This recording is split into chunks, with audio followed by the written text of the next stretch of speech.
ሰላም እንደምን አመሻችሁ። እዚህ ጋር እንግዲህ ከላይ እንደምትመለከቱት ይህ ግለሰብ በወላይታ ሶዶ ከተማ በንጥቂያ ወንጀል የተሰማራው ግለሰብ በጽኑ እስራት ተቀጣ።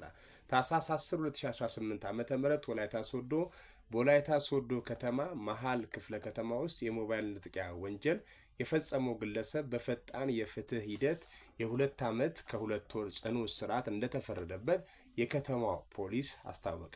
ተከሳሹ እስራኤል ጌታቸው የተባለ ግለሰብ ሲሆን ታህሳስ 9 ቀን 2018 ዓ.ም በከተማው ዋዱ ቀበሌ ልዩ ስሙ ቁሳ ቋማ ማርያም ቤተክርስቲያን አካባቢ ወንጀሉን መፈጸሙ ተረጋግጧል።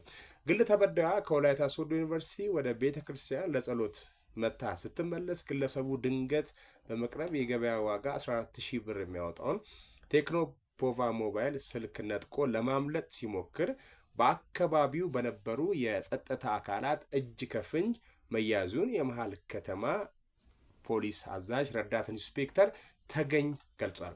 የተጠርጣሪውን የምርመራ መዝገብ ሲመረመር የቆየው የሶዶ ከተማ መጀመሪያ ደረጃ ፍርድ ቤት በዛሬው ዕለት ታህሳስ 10 ቀን 2018 ዓ.ም በዋለው ችሎት ግለሰቡ ጥፋተኛ ሆኖ በመገኘቱ በ2 ዓመት ከ2 ወር ጽኑ እስራት እንዲቀጣ መወሰኑ የመሃል ፖሊስ ጽሕፈት ቤት ታክቲክ መርማሪ ማስተባበሪያ ኃላፊ ዋና ሳጅን ኢያሱ ኑሩ አረጋግጧል። የሶዶ ከተማ ፖሊስ መምሪያ ዋና አዛዥ ኮማንደር ሀብታሙ አሰፋ እንደገለጹት ፖሊስ ወንጀለኞችን ለሕግ አሳልፎ የመስጠት ተግባርን አጠናክሮ ይቀጥላል።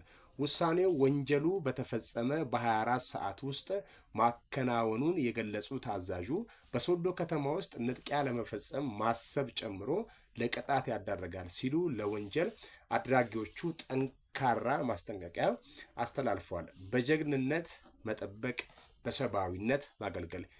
ሜኖ ቴንታና ናጎሳ አሳሙ ቴቴና ሃጎዞሳ። ይህ ምንጭ ከጉርሻ ፔጅ ነው የተገኘው። ውድ አድማጮቼ እኔም የግል አስተያየቴን ለእናንተ መስጠት እፈልጋለሁ። እንግዲህ ለመንጠቅ ያሰበን ሁሉ የቅጣት እንደሚወሰድበት እርምጃ እንደሚወሰድበት ነው እንግዲህ የወላይታ ሶዶ ፖሊስ ይህንን ማስጠንቀቂያ ያዘለ መልእክት የሰጡት ማለት ነው። እንደኔ የእጅ ከፍንጅ የተያዘ የወንጀል ኬዝ ነው አይደል? ይሄ የሚባለው 2 ዓመት ከ2 ወር ከታሰረ ይቅርታ ይደረግልኝ ስህተት ካለ ንግግሬ ላይ ለመንጠቅ ያሰቡትን ማስፈራራት ምን ያክል ሊያስቀጣ ይችላል? ጥያቄ ነው ለኔ እና አላነሰም ወይ? እጅ ከፍንጅ ከሆነ ከተያዘ ሙከራ ቢሆን ነው አይ ቲንክ ሶ